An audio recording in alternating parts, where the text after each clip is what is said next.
What's good, y'all? It's me, Madi the Baddie, Sailor B, whatever you want to call me, just don't call me bro. And I'm here on Creators Corner. Alright, how you doing today, Madi?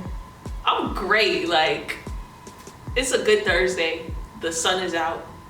I can't complain. I got a good night's rest. Like, we kicking it. Alright, so let's get into it. So, I did a little stalking before I came here, just preparation. And I noticed that on your Instagram, you market yourself as a creative director, producer, and photographer. And I have two questions for you. One, how did you get into directing? I feel like I got in directing through kind of like what I was doing in college. So I went to, I basically went to fine art school. It was at Georgia State, and I did it for photography. And they were like, I was always tasked with creating something new, creating a new idea and finding inspiration in anything and like doing research on it and going through there. And it was like, as I graduated and time went on, I realized I have like really great ideas. And I just started putting ideas together, and that's what happened. Like, I just like having ideas and going crazy with them. Okay. I also noticed in your bio you have the words "not accepting clients," which stood out to me since most photographers don't usually market that for themselves. Yeah. And as a fan of your photography, one of my favorite concept shoots that you did was the Jessica Rabbit series. Okay. So I want to know, what would it take for you to accept a new client? For me to accept a client, it would take for them to, first they have to come with like an idea that I really, really, really want to shoot. Because I don't market myself as a commercial photographer. I feel like when I start making my art about making money, that's when I fall out of love with it. That's when I'm like, I can't do this anymore. I'm not coming up with my best ideas. It's a whole lot of, I don't want to do this, like a whole lot of that. So it's just someone coming with a really good idea that I would like to expand on and that I know I would have like a ton of fun with.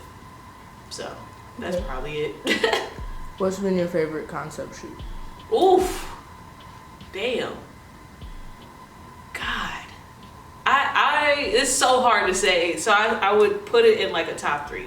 Jessica's Rabbit is definitely up there because it took months to really create that. Like, I had the concept of what I wanted to do in December of 2022, and I couldn't figure out exactly how I wanted to shoot it until August of 2023. So it took months of planning. It took gathering a team of people and like really figuring out what it was that I wanted to do. And then another concept that I really love is I did this shoot with Josh Got a Cannon, and it was like I looked like a clown. I don't even know where I even figured out the concept for that, but I saw the makeup once and just knew I wanted it to be something really soft, but also really like, here's what my mind sees type beat. And then I'm my favorite muse. So my other favorite concept is the Auntie Madi that I did for my 28th birthday, because I love being an auntie, and I know, like, I feel like I embody that. And it literally took an entire year for that concept to come to fruition, because came up with the idea at the beginning of January, didn't meet the photographer to take it until July, and we didn't shoot until December. So. Okay, so I hear you saying multiple times that it took months and months and months of planning. Absolutely. And your current project right now is the room sessions. Mm-hmm. So I want to talk about the pre-planning of the room sessions, because obviously I've captured the behind-the-scenes footage and everything that goes into making the set. Mm-hmm. But what about the process before that? How long would you say that it took you to come up with everything, just planning and organizing everything from the submission form to the actual final product? So honestly, it didn't take that long. Like, that was one of the plans that, or like this idea I had that didn't take super long to come to, fruition or whatever. I don't want to use that word too many times. But no, I was randomly talking to Shy, and I was like, what if I just had like a live performance show? And he was like, I know some audio guys that, would probably be down we had a sound check with one of my best friends. So the first person that was on the show, I've known her since 11th grade. So it's like, I've seen her put in the work. I've seen her talent. I've seen her grow. So I was like, this is the perfect first person because I've also seen her live a bajillion times. So I know she can do this. So we did a sound check. Audio told me what I needed to buy. We set a date. I didn't even have a name for the whole series yet. I randomly was like, I have this set design idea. It fell through. And I was like, we have to make something shake because the date is set and I need to figure it out. Built her room, or like a pseudo room, and then I was like, all right, I don't want every set to be a room, so how do I change it up? How do I make it more like cohesive so that I can bring more people on and we don't have to do their bedroom every single time? So that's kind of how that came about. So you need the other. All of that stuff can go in, where's the bag for this? That's not good, Maddie.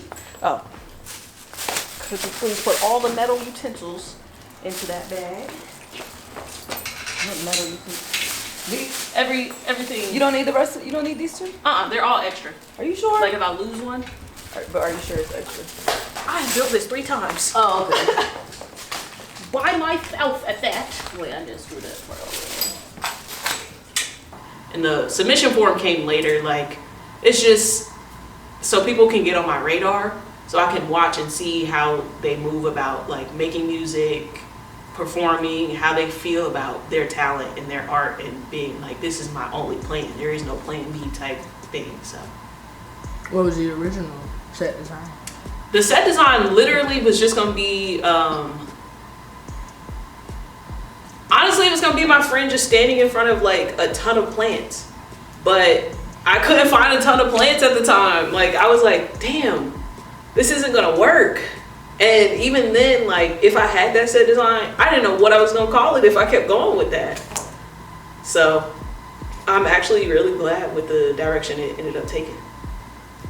And who would your dream artist be for the room session? Oh man, that's so hard. Oh man, that's so hard. I would love to have Victoria Monet. Beyonce, of course. You can pick 3. Okay. I was gonna try to just do 3. But yeah, Victoria Monet, I would love to have Beyonce, but you know, understandably, it's the queen. Damn. I feel like I gotta have a guy in there, but I don't necessarily care too much about a man. I love male art. You know what? No, Tizo Touchdown. I would love to have him on the show. He's amazing. I would love to have him. He's been on a FaceTime call with his fans for like 8 days now. Oh my God. I need to hit him. I need to get on that line. I was gonna say, you can just join the call. Like, Right. Hey, I have a concept. Really great idea for you, buddy. Okay, now we're gonna go into some deeper questions. We're gonna talk about you as a creative, because this is called Creative's Corner. So I want to know more about your mindset. What is the hardest thing to you about being a director? I feel like the hardest thing is actually making an idea come to life. Because it's like, you can have an idea, but if you don't have a direction or like how you want to do it, then it's just an idea. And like, you have to be willing to not do something alone. Like, you gotta have a team with you, because again, sometimes ideas are not going to take off the way that you want them to. So you need help. So I feel like just the hardest thing is making an idea, like taking it from start to finish. How do you get through that?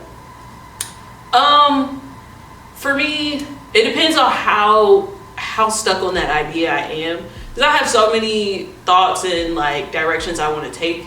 So if there's one that's nagging me for so long, I'm like, all right, we will figure this out. I will figure out who I need to either like style something, or I'll even just talk to my friends who I surround myself with other creatives, and I try to see what they're doing in life and see what they got going on, and see if that pushes me to, you know, go further with whatever idea I have like currently stuck in my head. Okay. And what are 3 things that you live by as a creator? do whatever makes you happy. What else? Be yourself. And don't be afraid to fail. Like, it is okay if something does not come out how it's supposed to. Just do it again. I'm alive. So is this your first installation? This is the 6th. The 6th? Yes. Okay. I love that for you. It's just a lot. Every episode, like, there's something new. Did you ever want to be anything else? Ooh, child. I wanted to be so much before I got here. Like, I knew from jump that I was going to be a creative, like, from a jit. But I kept trying to do, like, things that would, I feel like, make my parents more proud of me. Because I know for certain that they're proud of me right now. But the path I'm taking is a lot harder than me going to go be computer science engineer or something, or me doing, like, something with law, because I love to argue. So my parents always said, girl, maybe you should get into law. But school just, me and school didn't link up, so I couldn't do all of that. What solidified being a creator for you then? Funny enough, it literally was just me trying to get out of school. So I was just like, I kept failing all of these classes. Like, the major that I stuck with before I switched over to art was biology. I was amazing at science. I loved bio classes and all of that. And I, like, had plans on becoming a marine biologist at some point. But I could not pass the chemistry classes or the math classes. And I was like, I can't keep doing this. I am wasting time, money, mental health. Like, this is bad. So I just randomly took a photo for non-majors class and kept it going from there. And the last question, since we've had a consistent theme of music, what was the last song that you listened to? Woohoo! It was probably probably, pull your phone out. Oh no, I know exactly what I was listening to, because this song has been on repeat. It's Nah He Tweaking by Tia Corinne. Like, I love that EP. I love that song. She went off with that. Okay. Thank you for your time today.